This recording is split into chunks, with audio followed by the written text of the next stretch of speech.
presented by Vintage Guitar Magazine, with your host, me, James Patrick Regan, otherwise known as Jimmy from the Deadlies. And today I'm speaking with Bootsy Collins, a bassist that needs no introduction. In our conversation, Bootsy tells us why he started on bass and his gear when he was starting out, provided by his brother Catfish, who eventually brought him in to play in his band, the Pacemakers. Bootsy describes how James Brown became aware of the Pacemakers and how he brought them on board, getting Bootsy a Fender Jazz bass and 2 Ampeg SVTs. Bootsy takes us through when he decided to incorporate pedals into his sound and the pedals he used initially. Bootsy discusses when he began producing albums while working with George Clinton, and Bootsy tells us about his bass mentors, James Jamerson, Paul McCartney, and Larry Graham. Bootsy describes his original space bass and tells us about the current star bass made by Warwick, and he also gives us a quick tour of his most recent amp system from the last time he toured. Bootsy talks about ear protection after a recent surgery which has him sidelined and only working in the studio currently, and Bootsy discusses his friend Buckethead, whose album he recently produced and who he's worked with since the 90s. Bootsy takes us through his philanthropic productions and a few of the items you can purchase off his website, beer, wine, and star straps, and having the NFL pick Bootsy's tribute to Buckethead for their TV broadcasts. To find out more about Bootsy, you can go to his website, BootsyCollins.com. That's BootsyCollins.com. Please subscribe, like, comment, share, and most of all, review this podcast. I'd really appreciate it. And please support Vintage Guitar Magazine and all the wonderful things they do for us guitar players, because you know what? They do so many wonderful things for us guitar players. Here's my buddy, Bootsy. Hey there, James. How are you? I'm doing good, Bootsy. How are you? I'm doing good, man. Just working, trying to get these albums and stuff, projects done. Yeah, I like your sweater or hoodie or whatever. Thanks, man. Yeah. Is that some of your own merch that you make? No, we got this one out in California. Okay, very good. It's very cool. It probably should be. Maybe I'll put it on the list. Let me ask you this: why did you pick bass? Actually, I picked bass because my brother played guitar, okay, and I wanted to play in the band with him. Okay, he was an older brother, 8 years older than I, and he was very cool, yeah, you know, and his friends was very cool. They had all the girlies, you know, and you know how that is. I mean, I'm a youngster. I'm like 9 years old, wanting to be like my 8-year-old brother. You know, that's what actually started me to even think about, you know, well, it started me playing guitar, and then once the opportunity came where he needed a bass player, yeah, that's when I even thought about even considering playing bass. And did your brother start the Pacemakers before you start playing guitar or playing bass? Not the Pacemakers. He was in Pace Setters and a couple of other bands. Okay. You know, but the Pacemakers, we came together and did that. It was just 3 of us. Okay. Yeah. Yeah. What were you playing for bass way back when? Oh man, it was a Silvertone, which actually wasn't a bass. It was a guitar. Oh wow. And my brother gave me 4 strings. Bass strings, and I put them on the guitar and turned it into a bass. That's the first bass I started with. Right on. You know, yeah. And did the Pacemakers tour? Pacemakers, did we tour? Yeah. We wasn't like, you know, every week touring, but we I would say about every 2-3 weeks, you know, we on the road, isn't it? Yeah. You know. Didn't nobody know us. We had to go make a name. Sure. I mean, so make a name for ourselves, you know. Nobody knew us until we got with James Brown. Sure. That's what turned things around. Yeah. And how did James find out about you? The word of mouth. I mean, wasn't no internet. Yeah. You know, the word of mouth. And so you guys must have been turning some heads. Yeah, we was. We was very, very dominant, you know, and very serious about the music. We was goofballs, you know, jokers, practical jokers, but not about the music. You know, we always practice. So we did that even before we got with James Brown, and James heard about us from recording over at King Records. Okay. We started recording with this A&R guy named Charles Sperling, who brought us into King Records. Okay. Once he brought us in there, we started recording for all these different artists. That's how James Brown heard about us. Okay, right on. Yeah, he wanted some of that funk. Were you so was it still the Silvertone at this point, or had you moved on to something else? Yeah, it was a Silvertone until I got with James Brown. Okay. Once I got with James Brown, he told me he couldn't have that kind of bass on his stage. He said that bass wasn't happening, and he was correct. But I love that bass. Oh yeah. Is that when you got the jazz bass? Yeah, that's when I got the jazz bass. Yeah. So that's when it really started. Yeah. Did you buy the jazz bass in Cincinnati, or whereabouts did you pick that up? No, we were on the road down south somewhere. I can't even remember exactly where, but he got it from me. It was the year 1971, I think it was. Okay. All right. Yeah. And with the Silvertone, and then also with James Brown, what were you using for amps? Well, with the Silvertone, I was using customs. Those custom amps. Sure, the solid state. Yeah. Well, actually, custom came next. I was using the Silvertone amp. Okay. It comes in a case. Yeah. And still has an amp in it. Yeah. So I started with that. And then as things started evolving, I started, getting better stuff, and so by the time I got with James Brown, we were using, first we started out with Vox stuff. Uh-huh. And then we graduated because he got an endorsement with Ampeg. Okay. And that's when I got real. Yeah. That's when the funk really got real. What were you using as far as Ampeg? Was an SVT or available? SVT. I had 2 heads. Wow.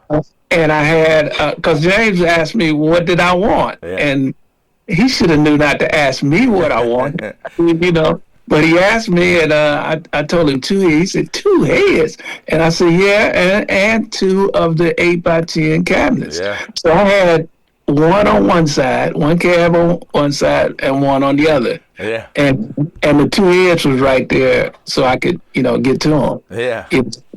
And so this was unheard of for bass players in 1970. Oh, sure. How loud was it on stage? It was loud. But I knew when to make it loud, and I knew when to break it down. Sure. So we had dynamics. James' whole thing was dynamics. Yeah. And so I was glad to learn that kind of stuff, because if it wasn't for him, I'd been loud through the whole show. Do you remember what your brother was playing through?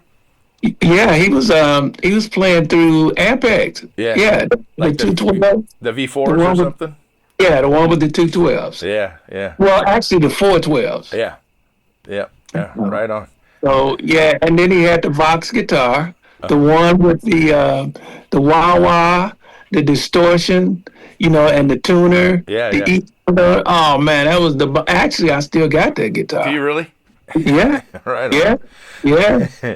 When did you start using pedals? 1973. Okay. I started really using them on stage. I started messing around 1972, with a pedal or two, but, I really started expanding like in 1973.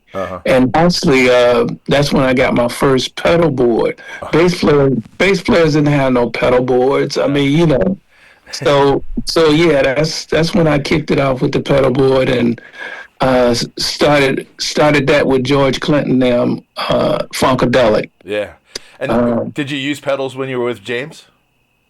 No. He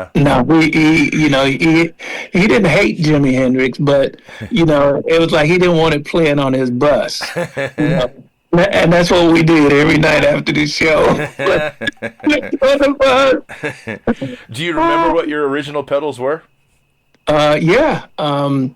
It was the Mutron 3 and the Big Muff and the Morley Fuzz Wah. Okay.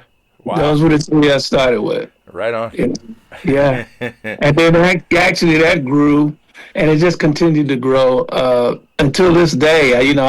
I swap in and swap out stuff now. It's just gotten too big. Yeah. Yeah. And when you got with George Clinton, what kind of bass were you playing then? Were you still playing the jazz? No, I went to the P bass, the Fender P bass. Okay. Yeah, if you've seen those earlier pictures, I had red fur on it. Yeah. Like my boots, I had some red fur boots, come up to the knees. So, we was funked out, man. Yeah.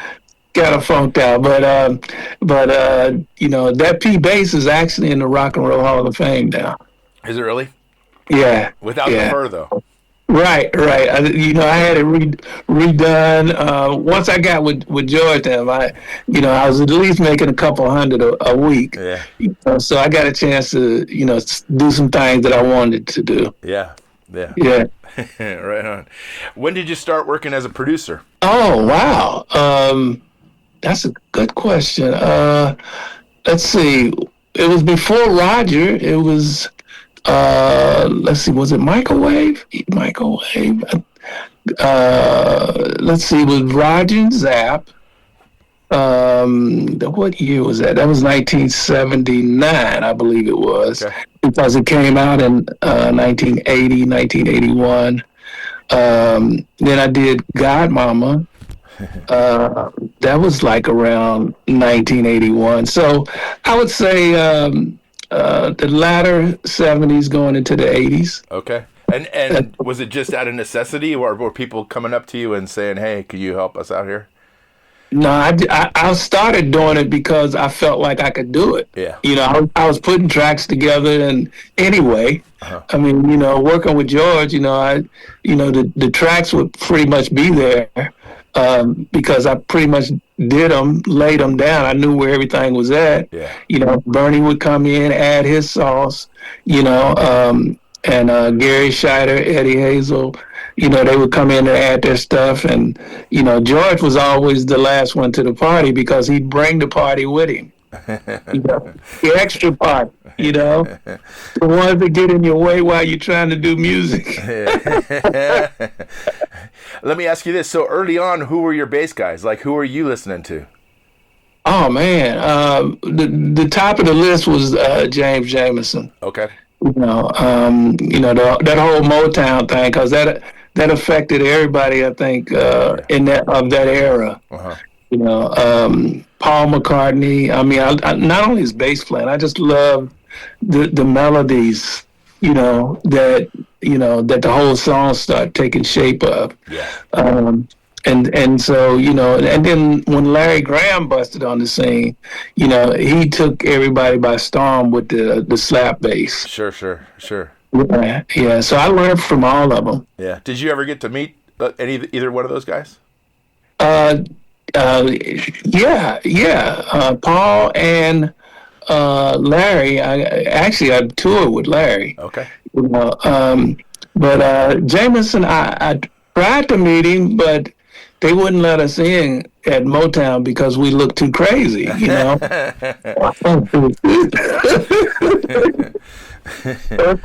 like hitchhiking, and you got a bunch of crazies with you, and the people keep going, because you're looking too crazy. Well, that's what Motown did to us, man. I said, I just want to see Jamerson, and like, yeah, he want to see Jamerson. Get out of here. So, he didn't know, but we get kicked out of the best of them, Yeah. So it was all good. It was all good. Well, how'd you come up with your custom bass? Oh, man, I just wanted to have a bass shaped like a star. Uh-huh. And everybody was telling me it couldn't be made, and even if it could be made, it wouldn't sound right. And I just didn't believe that. Yeah. I was all up and down 48th Street, trying to get somebody to make it. Uh-huh. And nobody gave me any encouragement, about getting it made. And so one day I felt like, let me just walk around Detroit and, see if anybody's interested. And plus, I didn't have no big money, so it was like, kid, get out of here. I mean, So I walked into this accordion shop place called Gus Zombie. And they had a few guitars and stuff, hanging up, but their whole thing was accordions. Okay. And I don't even know why I was in there. someone said go in there and see what they can do. And I went in and I asked the guy, does he know anything about making a bass guitar? And he said no, but I got a young fella in the back that works on guitars and he makes guitars. I said, can I talk to him? He said sure. So he took me back there and I started talking to the cat, and he wanted to know, did I have a picture of what I wanted, and I just happened to have one, of course. Oh, right on. One I drew. Yeah. And I gave it to him, and he said, "Man, he thought it was such a challenge. Uh-huh. I think that's the reason he did it. Yeah. Because it definitely wasn't about the money. Yeah. Because he told me give him a down payment of $150 and pay me the rest, when he gets the bass finished. And so if you look on the Stretching Out album, the first album that I did, uh-huh. that's the bass unfinished. Oh, wow. Yeah, they just colored it in, so it looked like it was finished, Okay. But I flew it out from Detroit to LA because they needed to get the cover shot of the album. And so I took it out there, and the deep thing about it is I didn't have a case. Uh-huh. And the pilots, this is gonna blow your mind. The pilot said, that can ride up here with us. Oh, wow. I was tripping again, man. But they were serious. They let it ride the whole way, right up in the middle of both of them. Yeah. And I was particularly blown away. Yeah. Did you tell him how you wanted the electronics set up? Yeah. I had it all written out, because basically the first original one I had made was built around the Fender, the Jazz Fender specs and the neck, because I hated those thick necks. The Jazz kind of started thin and then it would get bigger as you go down. Exactly. And so that's the way I had the space-based design, and so that part was easy until I got out there and started playing and started to want more. Yeah. And that's when I started, looking for better electronics and began to get them. Sure. And people started wanting to work on the space bass, Before they would, no, you don't want that bass, But it was fun, man. It was a journey. Yeah. And who makes your signature basses now? That would be Warwick. From over in Germany. Yeah. They did an incredible job of in 2012 putting this one together. We talked about it. I had checked out the electronics which they make, and man, it was just such a it was a beautiful time because I was there. I was actually there and not looking forward to going anywhere. I wanted to get this bass right. I wanted the bass to be right. I wanted to light up, to flash. I wanted to do all this crazy stuff, Yeah. And they actually pulled it off. And did they sell them? I mean, can anybody buy them? Well, not the original one that I had made. They can get. It's one for the public. Okay. That's a star bass, and it just has one output. Okay. Mine has 5 actually. Wow. So yeah. So it goes through 4 different amp systems. Oh, wow.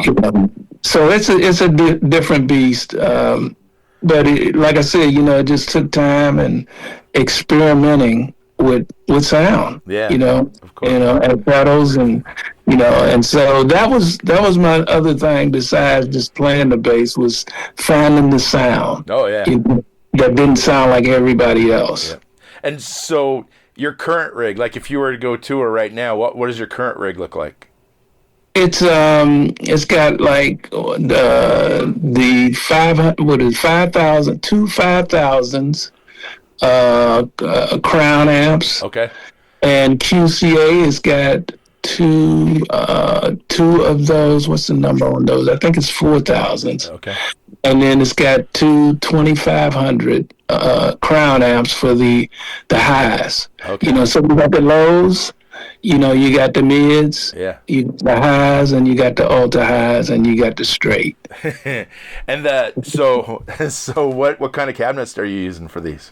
They were kind of homemade, except the highs and the ultra highs. Those are still the STs, Okay. the SVTs, you know, but we put different speakers in them. Uh-huh. The JBLs, instead of eight tens, it's still 810s, but it's the JBLs. Wow. With that big magnet on the back. Yeah, that'll hit you in your gut. Yeah. and then you've got two cabinets one on either side with 18s in them. Well, actually, it's two cabinets with 4 18s in it. Damn. You know, on each side, and those are what the 5,000s. They, you know, I got two of those. Yeah. One for each cabinet. Wow. Yeah. And, How loud are you on stage? I'm pretty loud. You know. Do you have to wear? I'm loud enough to blow my own ear out. Yeah. Do you have to wear your hearing protection? I should have been wearing, you know, ear protection, but you know, you're young, you're stupid, you're crazy, you know, and things happen. You know, I had to get an operation on my ear, and Oh wow. that's why I'm not on tour now. Oh, okay. But you know, it's like you just play like that. I mean, you know, I wasn't even thinking about my ears. Yeah. I mean, you know, they worked. You know, that's all that mattered. I mean. You know, you thought, you know. Yeah. Will your ears be repaired? Will you be able to tour in the future?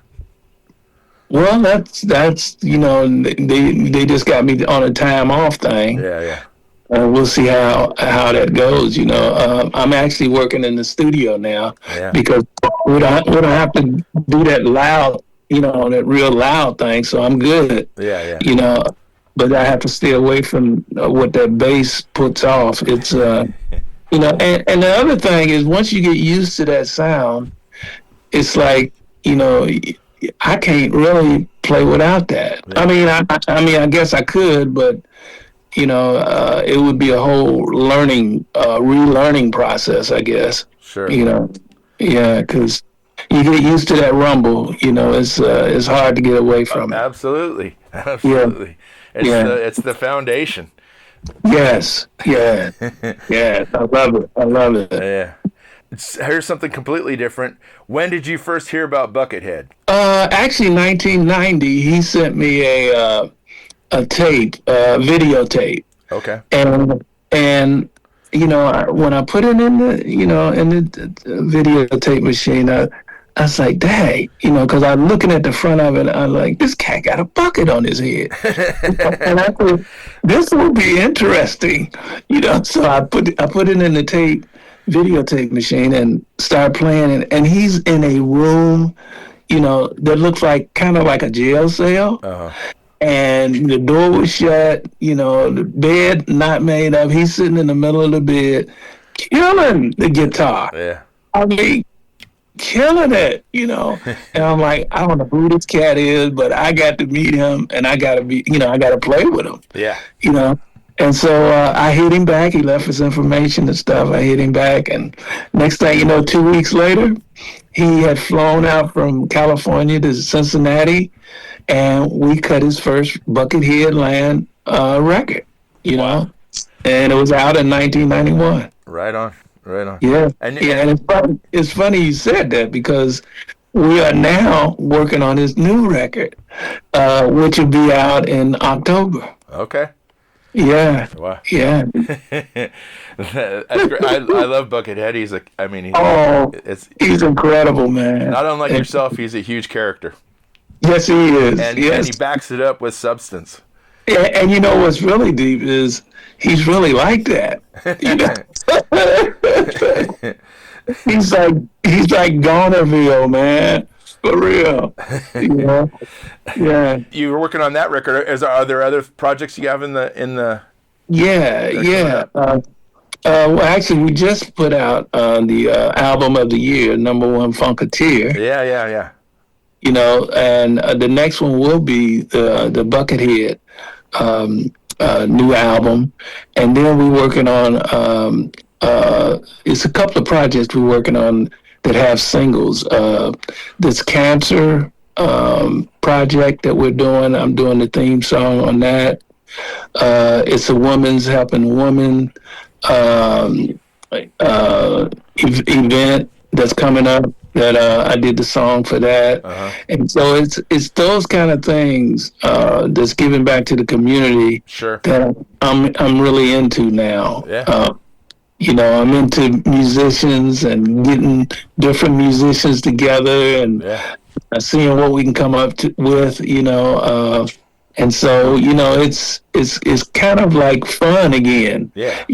Instead of just grinding all the time, it don't feel like grinding, it's like it's some fun in there, Yeah. And you have your own Bootsy beer? Actually, we need to send you some. Sure. I'll take it. And straps, are you having somebody make straps that you sell? Right on. Got that. We got the wine, all of that, man. Patty, she's been on the case. Peppermint Patty, she's been on the case while I'm doing the music. She's getting all the other stuff together, and and actually in the NFL picked one of our songs to play in the season. So it's called Barbie T and Me. And it's a tribute to Buckethead. Right on. And it's on album of the year. And we had no idea that the NFL would like it. And that was the one they picked. That is crazy. Yeah. That is great. Which is leading up into the Buckethead, album. Yeah. And, how can you plan that? I mean, we couldn't plan that. Yeah. That's the funk, man. Exactly. Sneaks up on and your home studio is in Cincinnati still? In Cincinnati, Ohio. All right. Yep. Actually, Bucka was here a couple of weeks ago and coming back in another week. Okay. We finishing up, everything done. It's just a blessing, man, just to be able to do it when you want to do it. Yeah. And do it without somebody telling you what to do. Yeah. It's just a blessing. Yeah. How much has Cincinnati changed in the time since you were a kid to now? Oh man, I don't know how much of a change it's been, but I think I've probably changed a lot more. I mean, more so than, because coming up, you ain't really home. I mean, you're so out there. Yeah. You don't pay too much attention to anything that's going on because you're so live. Yeah. You got so many things you want to do, and so I wasn't seeing a lot of stuff. Yeah. And now I just sit back and observe. And it's a good feeling to be able to do that, to make it through that time period, that's a heck of a thing, and I don't take it for granted. Yeah. Absolutely. Well, it's been an honor to speak with you. Oh man, I'm telling you, man. Thank you, man. You made my day. It's really been fun. Oh, it's been it's an honor. It's truly an honor. And I hope I get the opportunity to meet you in person at some point. Oh, yeah. Well, I'm sure, you're going to be at one of those Buckethead gigs. I'll be right there with you. All right? Yep, I will. On the one, baby. Thank you much, man. Okay. Talk to you later. Bye-bye. All right. Bye-bye. Thanks for listening to Have Guitar Will Travel. You can catch up on all the things I'm doing at thedeadlies.com, and I'm on all the social media platforms as well. And please support Vintage Guitar and all the wonderful things they do, because they do many, many wonderful things for us guitar players. Thanks. Please subscribe. Please tell a friend, and I'll see you guys next week. Bye, guys.